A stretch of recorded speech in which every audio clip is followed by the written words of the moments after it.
चलिए आज हम लोग जानेंगे क्लास 10 बायोलॉजी कि बायोलॉजी में हम लोग को कितने चैप्टर पढ़ने हैं। तो चलिए लिखे हैं बायोलॉजी ऑफ सिलेबस कि हम लोग को बायोलॉजी में कौन कौन से चैप्टर पढ़ना है। देख लीजिए, पहला हम लोग का चैप्टर का नाम क्या है, पोषण है। दूसरा चैप्टर का नाम क्या है, श्वसन है। तीसरा चैप्टर का नाम क्या है, परिवहन है। और हम लोग का चौथा चैप्टर क्या है, उत्सर्जन है। और पांचवा चैप्टर हम लोग का क्या है, नियंत्रण एवं समन्वय है। छठा चैप्टर हम लोग पढ़ेंगे जनन। सातवां हम लोग का क्या है, अनुवांशिकता है। और आठवां चैप्टर हम लोग का क्या है, हमारा पर्यावरण है। तो आप देखे होंगे कि कक्षा 10 में हम लोग का 8 चैप्टर पढ़ना है। तो हमारा पर्यावरण अंतिम में हम लोग पढ़ेंगे, लेकिन सबसे पहला चैप्टर हम लोग का क्या है, पोषण। तो आप एक बात पे गौर कीजिए कि मनुष्य को जीने के लिए बाबू देखिए कि कौन कौन सी क्रिया जरूरी है। देखिए, पोषण भी चाहिए मनुष्य को जीने के लिए, श्वसन भी चाहिए, परिवहन भी चाहिए, उत्सर्जन भी चाहिए और नियंत्रण एवं समन्वय होना जरूरी है। हम लोग को जीने के लिए 5 क्रिया होना हमारे शरीर में जरूरी है, तब हम जाके जी सकते हैं। कारण है बाबू कि जैसे मान लो कि हम लोग अगर पोषण पोषण क्या है, भोजन। अगर हम लोग भोजन ग्रहण ना करें तो क्या हम लोग जिंदा रह सकते हैं, नहीं। तो देखिए बाबू, जब हम लोग भोजन को ग्रहण करते हैं वह क्रिया किस में आ जाएगा, पोषण में आ जाएगा। कि पोषण का परिभाषा भी होता है कि भोजन ग्रहण करने की जो विधि है उसी को हम लोग क्या कहते हैं, पोषण कहते हैं। तो देखिए, हम लोग को जीने के लिए क्या जरूरी है बाबू, पोषण भी जरूरी है, मतलब कि भोजन ग्रहण करना। अब देखिए बाबू, श्वसन श्वसन में क्या होता है, सांस लेना या तो सांस छोड़ेंगे, उसको श्वसन स्वच्छ बोलते हैं। लेकिन श्वसन में हम लोग क्या करते हैं बाबू, ऑक्सीजन को ग्रहण करते हैं। जो हम लोग भोजन को ग्रहण किए, जो हम लोग पहला चैप्टर में क्या पढ़ेंगे, जैसे कि पादप के द्वारा, पेड़ पौधा के द्वारा जो भोजन का निर्माण होता है, जो ग्लूकोज बनता है C6H12O6 कार्बोहाइड्रेट, उसी को तोड़ने का काम कौन करता है, श्वसन करता है। और परिवहन क्या कहता है कि परिवहन मैंने क्या, एक स्थान से दूसरे स्थान तक ले जाने की क्रिया। परिवहन क्या, एक स्थान से दूसरे स्थान तक ले जाना ही क्या कहलाएगा, परिवहन कहलाएगा। जैसे कि हम लोग का पैर में जख्म है तो हम लोग दवा मुंह में खाते हैं, तो पैर में का जख्म कैसे ठीक होता है, वही आवश्यक पदार्थों को या हानिकारक पदार्थ को एक स्थान से दूसरे स्थान तक ले जाना परिवहन कहलाता है। वो भी होना जरूरी है हम लोग को जीने के लिए, एक स्थान से दूसरे स्थान तक ले जाना। और परिवहन में हम लोग जानेंगे कि हमारा जो रक्त है, एगो ऑक्सी हीमोग्लोबिन एगो कार्बोक्सी हीमोग्लोबिन का क्या करता है, परिवहन करता है। अब इसके साथ साथ में बाबू उत्सर्जन, चौथा हम लोग का चैप्टर क्या है, उत्सर्जन। तो उत्सर्जन में हम लोग क्या जानेंगे, उत्सर्जन में हम लोग जो भोजन को ग्रहण किए और हमारे शरीर के अंदर जो भी हानिकारक पदार्थ बना, जैसे कि मल मूत्र बनता है, जो हम लोग के शरीर में हानिकारक पदार्थ है। क्या कोई अपना मल मूत्र को अपने शरीर के अंदर रख सकता है, नहीं रख सकता है। कितना रखिएगा जी, भोजन हम लोग प्रतिदिन करते हैं, हमारे पास उतना जगह नहीं है, तो क्या संभव है, नहीं है।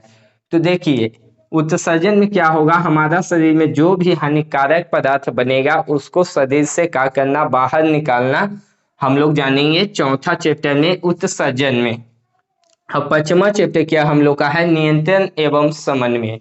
नियंत्रण एवं समन्वय, तो नियंत्रण एवं समन्वय कहने का मतलब है कि जैसे कि हम लोग बोलते हैं बाबू, बोल भी रहे हैं तो उसमें भी नियंत्रण एवं समन्वय है। ऐसा तो कि नहीं है कि हम अपने आप बोलने के लिए बोलें कि अब तू बोलो, नहीं ना।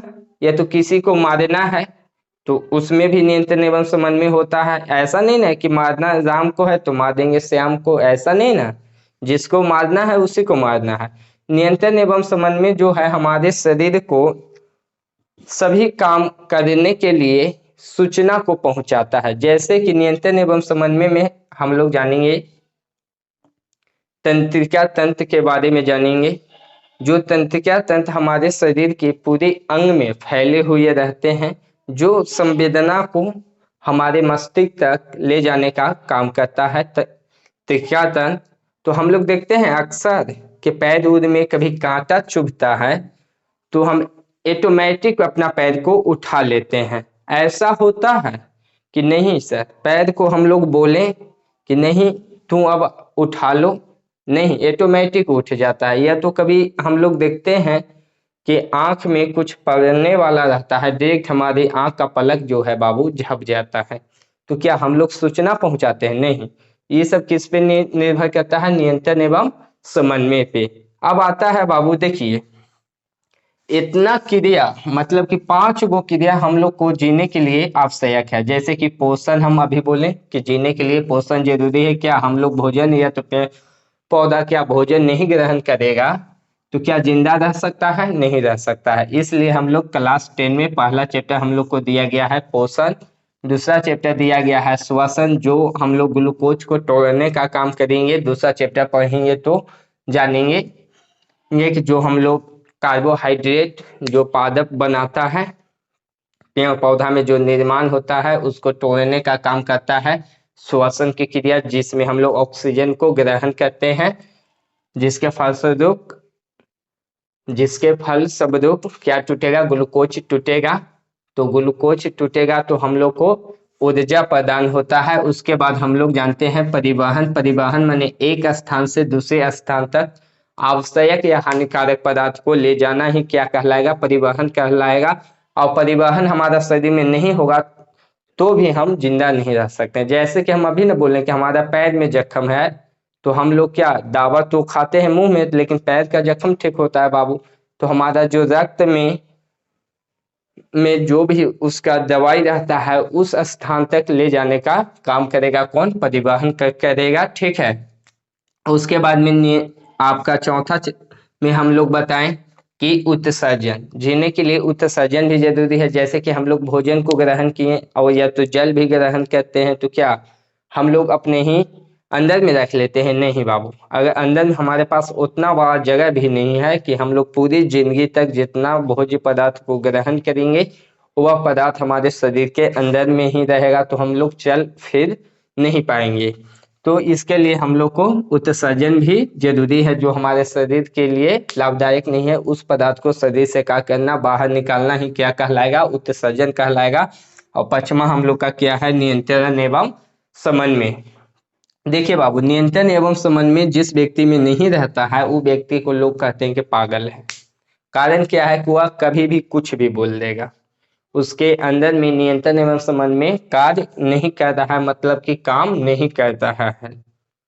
इसके साथ साथ आप कह सकते हैं कि जैसे कि जो लोग शराब पी लेने के बाद वह उनकी जो नियंत्रण एवं समन्वय को वह क्या कर बैठते हैं? खो बैठते हैं। जैसे कि बोलना कुछ है बोल देंगे कुछ, चल रहे हैं गली में तो कभी कदार अपना पैर डाल देंगे नली में।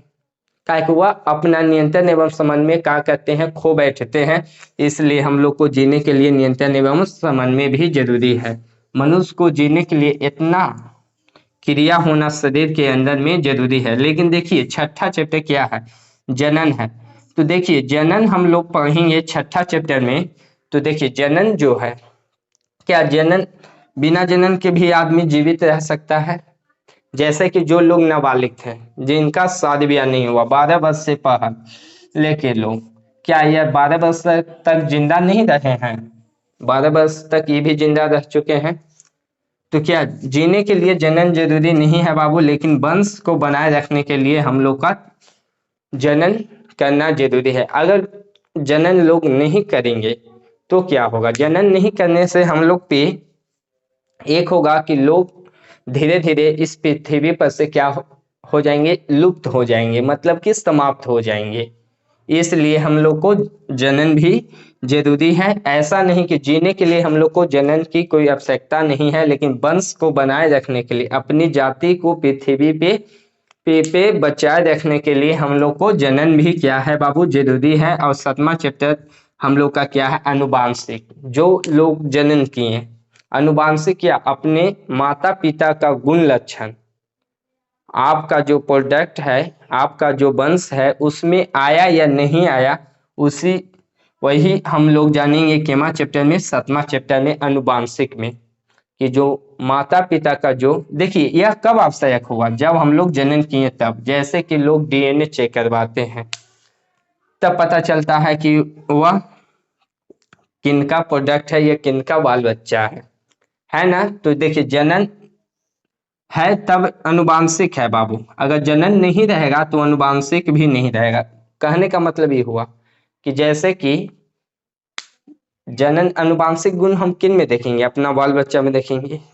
तो बाल बच्चा में कब देखेंगे, जब हम जनन करेंगे तब ना। ऐसा तो कि नहीं हम जनन किए ही नहीं और हम अपना बाल बच्चा में अनुवांशिक गुण देखेंगे, नहीं, यह संभव नहीं हो सकता है। इसके लिए हम लोग अनुवांशिक कब जरूरी है बाबू, जब जनन होगा तब। तो देखिए 7वां चैप्टर हम लोग पढ़ेंगे अनुवांशिक की, अपने माता पिता का जो गुण लक्षण है उनके संतान में गया, तब हम लोग जानेंगे कि उसके पे निर्भर करते हैं, चेक करते हैं कि हमारा वंशज है या नहीं है। इसलिए हम लोग जानेंगे 7वां चैप्टर में क्या, अनुवांशिकता। और 8वां हम लोग का चैप्टर है बाबू हमारा पर्यावरण, जो हम लोग का अंतिम चैप्टर है, 8वां चैप्टर है। इतने ही चैप्टर हम लोग अच्छे से पढ़ाई करेंगे क्लास 10 में, तो आप समझ गए होंगे कि हम लोग को कौन से चैप्टर में क्या जानना है। एक बार फिर से देख लीजिए, पहला चैप्टर हम जब पढ़ाएंगे पोषण, तो पोषण में ओनली फॉर हम लोग को क्या, भोज्य पदार्थ के बारे में जानेंगे बाबू, कि भोजन ग्रहण करने के लिए, जीने के लिए हम लोग को क्या जरूरी है, भोजन जरूरी है। पेड़ पौधा के भी जीने के लिए भोजन जरूरी है, वह भी अपना भोजन को ग्रहण करते हैं। किसी भी हमारे शरीर जो कोशिका से बना है वह भी जीवित है बाबू, तो अपना भोजन को ग्रहण करते हैं। एक मृत जीवी या परजीवी या तो जीवित जीव है, या तो हमारे लोग देखते हैं ना कि मर जाने के बाद भी हम लोग के शरीर में छोटा छोटा कीड़ा लग जाता है, जो मृत जीवी में हम लोग पढ़ेंगे। ओनली फॉर पोषण में हम लोग क्या जानेंगे, भोजन ग्रहण, मतलब जीने के लिए भोजन। और दूसरा चैप्टर में हम लोग का क्या है, उसी भोज्य पदार्थ को तोड़ने का काम कौन करता है, श्वसन करता है। और तीसरा में परिवहन, जो हमारे शरीर में लाभदायक पदार्थ है या तो हानिकारक पदार्थ है, उसको एक स्थान से दूसरे स्थान तक ले जाना। चौथा चैप्टर में है कि हमारा शरीर में जो भी हानिकारक पदार्थ बना है उसको शरीर से बाहर निकालना, जैसे कि पसीना, पसीना भी हमारे लिए हानिकारक होता है, वो भी हम लोग शरीर से क्या होता है, उत्सर्जित करते हैं, बाहर निकलता है। और 5वां चैप्टर में हम लोग क्या जानेंगे, नियंत्रण एवं समन्वय जानेंगे। और 6ठा चैप्टर में हम लोग क्या जानेंगे, जनन के बारे में जानेंगे। और 7वां चैप्टर में हम लोग जानेंगे अनुवांशिकता के बारे में। और 8वां चैप्टर हमारा क्या है, पर्यावरण है। तो चलिए आप इसका स्क्रीनशॉट ले लीजिए। हम लोग अगला वीडियो में जानेंगे पहला चैप्टर कि पोषण किसे कहते हैं, पोषण कितने प्रकार के होते हैं। तो चलिए आप इसका स्क्रीनशॉट ले लीजिए। क्लास 10 में हम लोग का इतने ही पढ़ना है।